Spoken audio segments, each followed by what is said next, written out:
Hey guys, welcome back to the Crowdfunding Demystified YouTube channel. Salvador Briggman here. Today we're going through some of the top crowdfunding mistakes when it comes to launching a new project into the world and how you can actually effectively raise funds for that. And we're getting into that today.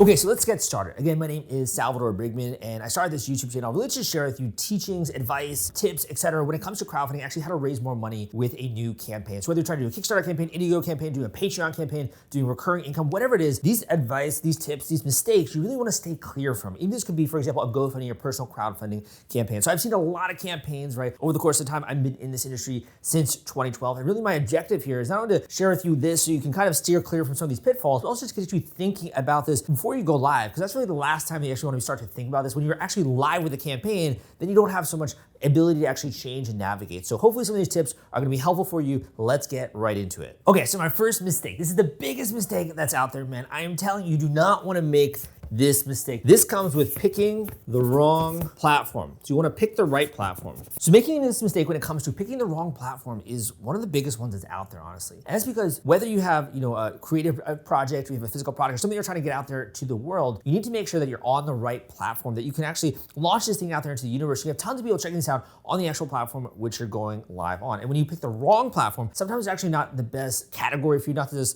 niche when it comes to your product. And also it's one of those things where when you're launching with a campaign, you wanna be fully aware of the functionality that's available to you when it comes to that platform. Study up, do your homework, and actually back a couple of campaigns as well when it comes to the platform that you're intending to launch on. So whether that's Kickstarter, Indiegogo, or another platform that's out there, it could even be a GoFundMe campaign, it could be an equity crowdfunding campaign. Do a little bit of your research on that actual platform. Understand what are some of the things you can actually use that platform for? What are the benefits as compared to some of the alternatives that are out there? For example, what are the difference between Kickstarter and Indiegogo? I have a great video out there on that. The more you understand that platform, the easier it's gonna be for you to rank well on that platform, understand the algorithm that actually goes into that platform, and also, what it's like to actually become a backer on that individual platform. So again, this is actually a really common mistake I see as well with my coaching students, is just picking the wrong platform or trying to run two campaigns at once and not really thinking about it in a clear-cut fashion. So it brings me to actually point number two. Point number two, one huge mistake when it comes to crowdfunding is not studying the examples when it comes to success. So not taking the time to actually go out there and actually understand what goes into a successful campaign and really studying successful examples, right? And I really think of this almost like having a tribe of mentors which you kind of build around you to understand what goes into an effective raise. So if you fail, we'll just say as a mistake, fail to study success examples, man, this is one of the worst mistakes that you can make. Now, when I was first getting started in the industry, I kind of felt like this was kind of very difficult for the average beginner. And that's because you don't have access to a lot of these people when it comes to people that are raising 6 figures, 7 figures with a crowdfunding campaign. You don't know what it's like behind the scenes when you see a massive campaign. What's really happening behind the scenes of that campaign and what's happening in terms of the day-to-day of managing that launch, of raising that amount, right? And being able to actually build a business out of that. So when I started to realize that for myself, I was like, okay, we gotta find a way to get those insider secrets, insider tricks out there to the universe. And the way that I decided to do that was to start a podcast in 2015 called Crowdfunding Demystified. So I published a version of that podcast actually here on YouTube, and you can go actually look into the archives of that show, and you can see so many different people out there, so many different guests, 6-figure campaigners, people that are doing 7-figure campaigns, people that are doing 20 Kickstarter campaigns, etc., right? And from many different fields, many different backgrounds, many different types of businesses and products, etc. Go and listen to the Crowdfunding Demystified podcast. It's on Spotify, it's on iTunes, it's on YouTube. I also host. I really try to make this publicly accessible for you so you can literally be just educating yourself, being like a sponge, soaking all of this in as you're gearing up to a launch. You can be listening in the car, you can be listening on the way to work, you can be listening while you're cleaning your room, right? Whatever it is, you can be listening and you can be learning at the same time. But this is one of the easiest ways to study success examples, and obviously look at the ones that are similar to you. I'd also say even listen to ones as well that aren't even necessarily in your same category or in your same product, because you can draw really interesting, creative ways to rank better when it comes to the actual platform that you're trying to launch on. And a lot of really great tips when it comes to that as well. So number two is to fail to study success examples is a major mistake when it comes to crowdfunding. Number three is to not have something to show people. So failure to show proof. Now, what do I mean by proof? Okay, so there's that saying out there that you really are gonna believe something once you see the proof behind it, right? Once you actually see something for your own eyes, you have that experience. It's only when you become really bought into something, where you become excited about something, right? When when you really whet someone's appetite. In the same way, if you go to a food cart in a mall or something like that, right? And you're walking in that mall and you see this new restaurant that you've never tried before, and they give you a little sample serving size, and you try that and you're like, this is actually really good. I'm gonna try the actual food, and you make an order. You wanna have proof that you can show people before your campaign actually begins. And this applies when it comes to a physical product. This applies when it comes to a board game, a card game. This applies when it comes to more of a creative project. For example, a book, a film, a theater project. It also applies when it even comes to personal crowdfunding campaigns, when it comes to GoFundMe. You wanna show people proof that what you're actually raising money for is going to in some way lead to some kind of an outcome, right? So what do I mean by outcome? I mean that by having the proof, for example, with a board game that you've already made, and you've kind of at least done a play testing version, you have a little bit of a prototype out there. People believe that when you actually, fund that campaign, that you're gonna have some kind of an end result beyond that. One of the biggest common mistakes that I see when it comes to crowdfunding, when it comes to coaching students, when it comes to people that I'm working with, is that they don't have a prototype. They don't have something that they don't have that proof that they can actually show other people out there and just to get people excited, whether that's in the pre-launch or it's in the live phase, right? And it's really just an idea in their head. Now, you can raise money for an idea. However, I'm telling you, it's gonna be so much easier for you to raise money when you actually take that idea and you put it into a physical form, whether that's sketches on a napkin, 3D renderings, maybe a prototype, right? Anything that you can show people and get that out of your head and closer to the real world, you're gonna have a much more easy time raising money when it comes to crowdfunding. Mistake number 4, and I'll be honest with you, this is probably one of the mistakes that I would make the biggest in my life, because I'm like a ready, fire, aim kind of guy. Like, I'll just make very quick decisions, I'll take action, I'll launch new programs, I'll write new books, right? I'm always taking action, man, and sometimes this actually can kind of bite you in the behind. So when it comes to number 4, this is really a big mistake when it comes to crowdfunding because of the way that the process works, and that's failure to plan, okay? So failure to plan. Now, I love being spontaneous. I love being adventurous. I love, just launching something new that I thought about and seeing how it does, like putting it out there against the world and just kind of seeing what kind of traction I can get, right? I love doing it. I love that kind of lean startup methodology mindset. However, when it comes to crowdfunding, if you don't actually plan for a campaign, it's gonna kind of be like, for example, if you're trying to build a skyscraper and you don't really think through the planning of that. When you're trying to architect a building, when you're trying to build something massive, grand, beyond the scale of just one individual person, it really behooves you to plan a little bit out. Because if you don't do that, you might end up not building a skyscraper, you might end up building something that isn't very structurally sound, and the building's gonna fall over, right? You need to make sure that you're actually thinking through this campaign that you're going to launch. So what do I mean by when I say plan? I can say things, for example, what is your pre-launch going to be? How are you gonna be getting people excited about this before you go live? When you're going live? What day of the week are you gonna be going live? What time of the year are you gonna be going live? What are some of the rewards that you're gonna be offering those people that actually come to this project? And I'm telling you, when you don't plan, it's gonna seem so overwhelming. So for example, I had a student recently who was so enthusiastic, so excited about his project, but he was failing to plan. And because of that, it actually seemed a little bit daunting at a certain period of time. So he was very enthusiastic, but as he went through the process, all of a sudden it felt very overwhelming, so many questions, so many things he didn't know what to do, right? And because of that lack of plan that he didn't have, it made it feel like, you know what, I don't think I can be successful with this. When there are so many examples, he had an incredible product. There are so many success examples out there that I was showing this individual, right? Because they didn't have a plan, they didn't feel confident, they didn't feel secure, they didn't feel like they could actually be successful with this. So I call this a crowdfunding mistake because planning is not only for you and making sure that you execute on some kind of a timeline, but it's also for your backers. When they feel like you have a plan, when they feel like you're organized, when they feel like you know what you're doing, they're gonna trust you way more when it comes to actually backing your campaign. So failure to plan is the next crowdfunding mistake in this list. Number five. So I gotta tell you, man, I love writing. Like, writing is honestly my passion. It's something that I love doing. I love writing books. I love writing poetry. I love writing, right? However, writing is only one medium that's out there. When it comes to social media, when it comes to online marketing, when it comes to getting people to actually buy your products online, writing is only one component of that. And it is a creative discipline, but there are a lot more ones out there. So what I'm gonna say here, number 5, is that I think a lot of my students actually really think out their campaign page. They really think out what they're trying to put out there into the users. They really think about how to communicate this verbally. And I'm so glad that I've had that effect on my students. However, when it comes to this, you need to make sure that you get really good creative. So I'm gonna say for the next crowdfunding mistake here is failure to get great creative. Okay, and I'm gonna say what I mean by creative. So again, writing technically is a creative discipline. It is something that's more creative in nature. However, when it comes to selling something online, when it comes to building a brand, when it comes to bringing a new product into the world, right? You need to make sure that you have really good photos, really good GIFs, ideally a great video if you can when it comes to the actual product that you're talking about. And the more that you can do this, the more it's easy for someone who's never met you before to get a stranger to actually back your campaign, to get a stranger to fund your crowdfunding campaign. The way you do that is with really great creative and also some of the other things that I talk about in my Kickstarter launch formula book, some other things I talk about on my coaching calls, some other things I talk about in my courses, right? But getting great creative, if you fail to do this, what's gonna happen is that you do have this insanely great idea. You even have it all written out, but it's very difficult to maintain people's attention. It's very difficult to even get their attention in the first place. And as they're checking out this project, they can intellectually understand it, right? Intellectually, they get this is a cool idea. Intellectually, they know that this is something that would benefit the world, but emotionally, they don't feel that. So the way you get someone to feel that viscerally is with creative. Number six when it comes to crowdfunding mistakes is failure to think through reward logistics. Now, what do I mean by reward logistics? Oh my gosh, you guys are seeing what bad handwriting I have right now, right? Give me a thumbs up if you've been liking the points at least up until this point in the video. I have a lot of great ones as well, so we're gonna try and get to 10 today. But number 6, failure to think through reward logistics. So when people are actually coming to the campaign page, right? When they're coming to your Indiegogo, your Kickstarter, your Patreon, your GoFundMe, your equity crowdfunding campaign, whether that's on regulation crowdfunding campaign or WeFund or something like that, doesn't matter. When they're coming to the campaign, one of the things that kind of gets them more excited, gets them wanting to participate, gets them want to actually support something before it exists are your perks and your rewards. So your perks and rewards are fundamental for getting people excited, for making them feel like by supporting this, they're actually getting something out of it. And in that way, it's almost like one of the biggest things when it comes to a crowdfunding campaign is having exciting, interesting, dynamic perks and rewards that people can participate in. Now, I'm not saying this is rocket science, but the structure of this rewards are so critical, and as well, the actual logistics of how to fulfill your campaign rewards. And that actually kind of brings me to the sponsor of the show, right, which is Fulfill Right. These guys actually help you shipping out your products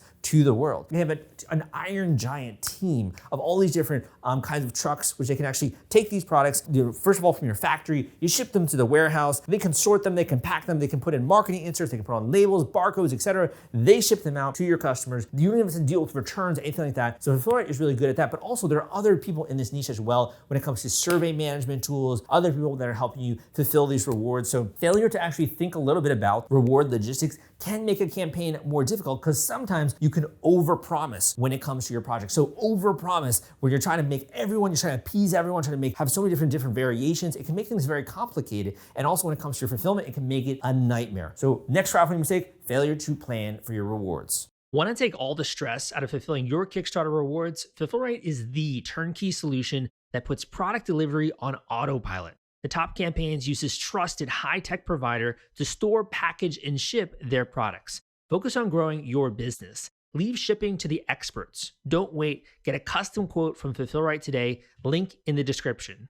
All right, let's get to mistake number 7 here. So there are campaigns that are always exceptions to the norm. There are campaigns I've had on my podcast, and that's exactly why I do my podcast for you guys, because I try to share with you things that are adhering to the crowdfunding principles, which I have outlined in my book, Kickstarter Launch Formula, and as well, the ones that are kind of almost not even adhering to them, but they're kind of the outliers, right? So I do create rules and bedrock principles. However, there are always exceptions to these rules. So number 7 is if you fail to make, we'll say, a marketing strategy, this is one of the biggest things one of the biggest things that you need to do leading up to an upcoming crowdfunding campaign. And the reason why is that you don't want to be scrambling when you go live, okay? It's almost like, for example, if you have the ability to wake up a little bit early, get a jump starter in the day, you're meditating, you're cranking out some work, right? And then you're able to go to work or do whatever it is you do, you feel way more productive, and also you're way more less rushed, right? If you don't have a marketing strategy, you're trying to figure out this all on the fly. You're trying to figure out this while you're live with a Kickstarter or an Indiegogo campaign. And it can make it so extremely difficult, and as well, you actually aren't able to capitalize on your time while live. And that time while live is like a golden opportunity for you, because all of a sudden, people around the world can discover your project or your product. And it's so much easier to obviously get funding, to build your brand, to get people following you, etc. So it's really, you can create an entire media firestorm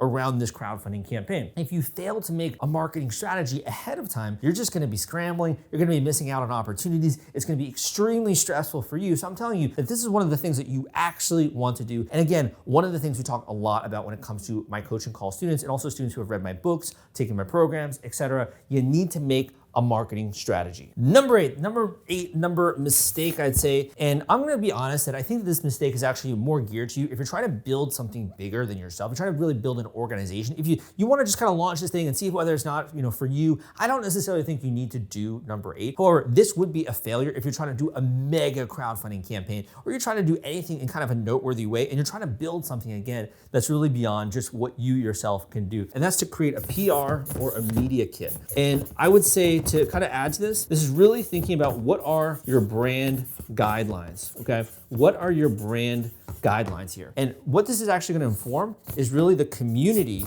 that you build. So I'll give you a very simple example here, right? So PR, media, outreach, like that kind of goes beyond the scope of this video. I have other videos out there when it comes to YouTube on actually how to get media hits, on actually how to court journalists, etc. right? When I'm talking about brand guidelines, I'm really talking about actually building your community. So there are certain things that you have when it comes to building a community. That could be your attitude towards customer service. That could be your attitude when it comes to what it is you try to emphasize in products. What are your values as a company? Now, why is this important? The reason why this is important is that backers, when they're backing a project on Kickstarter, Indiegogo, or any other site out there, they're not just giving you money. They're not just ordering something in the way they would on Amazon or on Shopify, right? I have other videos out there on that. Instead, they're following a story. They're following a journey. They're following a group of creators as they bring something so cool and so new to the world, right? So it's different motivation. And the way that you can kind of hook these people, hook them into your interests, hook them into your world, and really have them buy in to what you're trying to do with this product, with this company. The way you do that is with your values and your approach to the product, to the community, and what you're trying to do when it comes to customer service, right? So for example, maybe you put a really big emphasis on design and the way you thought through this process and multiple different iterations, and your attitude to using sustainable materials, right? Or your attitude towards using materials in some way that aren't gonna be harmful for the environment. That is a value. That is part of your brand. Or maybe you even think about empowering people that are gonna be reading this book, empowering people in a certain way who are gonna be consuming this product, right? Empowering people as they're going through this process of not only supporting this, but then getting your message out there to the world. And I'm kind of thinking here, for example, of Goodnight Stories for Rebel Girls, which is empowering young children, young kids, young girls to look up to mentors that they can also recognize and identify, female business owners, etc. So think about what are your brand values? What are your brand guidelines? And actually being vocal about that is gonna attract your tribe. It's gonna attract those type of people that not only wanna, convert, buy something or pre-order something or support your campaign, but it's also gonna attract the people that want to be a part of your community. Number nine, when it comes to the next mistake for running a crowdfunding campaign or any other kind of, crowdfunding endeavor, I think that this is really a massive mistake. And it's just because nowadays it's so much easier to run a campaign than it used to be. And I know that I'm kind of being a little bit controversial in saying that, because if you think about the early days of Kickstarter, it was actually very easy to get funded. However, most people didn't even know about the thing, right? Most people didn't even know about regulation crowdfunding, and I'm talking about that nowadays. It's kind of how technology adoption works. But one of the things that I think is just so tantamount to you that if you don't do this, this is gonna lead to just missing out on massive opportunities, is failure to train. So think about any other endeavor that you've really tried to get good at. Let's just say you tried to get really good at playing golf, right? We're here in sunny Florida. Maybe you decide to pick up golf as the next hobby or pastime activity, right? And you're trying to learn golf. How do you learn golf? You go by learning golf, well, obviously by trying to play a little bit, and then you realize you suck, right? But then you're like, you know what? Maybe I could just hire a golf pro. Maybe I could just take a couple golf lessons. Maybe I could actually learn about the strategy and the strokes and the way in which I'm supposed to hit the ball, right? Or what is the actual strategy when I'm on the green, right? So you start to actually invest a little bit in training when it comes to golf. All of a sudden, you start to get better faster, right? When you have a golf pro or an instructor, let's say you're trying to play tennis, right? You've never played tennis before. You pick up a racket, you're starting to play, and you're like, gosh, I really am not made well for this game. Like, I suck. Like, I have balls going out there into the water, right? Or I have balls going out there and hitting other people's houses, and I'm gonna get in trouble, right? When it comes to playing tennis, the way you get better at that is maybe you could watch some tennis videos. Maybe you could actually learn a little bit about the game. But also, what if you hired a pro? You hire a pro, they can then show you actually how to do the strokes. They can show you a little bit of the strategy. They can kind of get you warmed up to this more. And all of a sudden, you start to make rapid progress versus if you were just trying to figure it out on your own.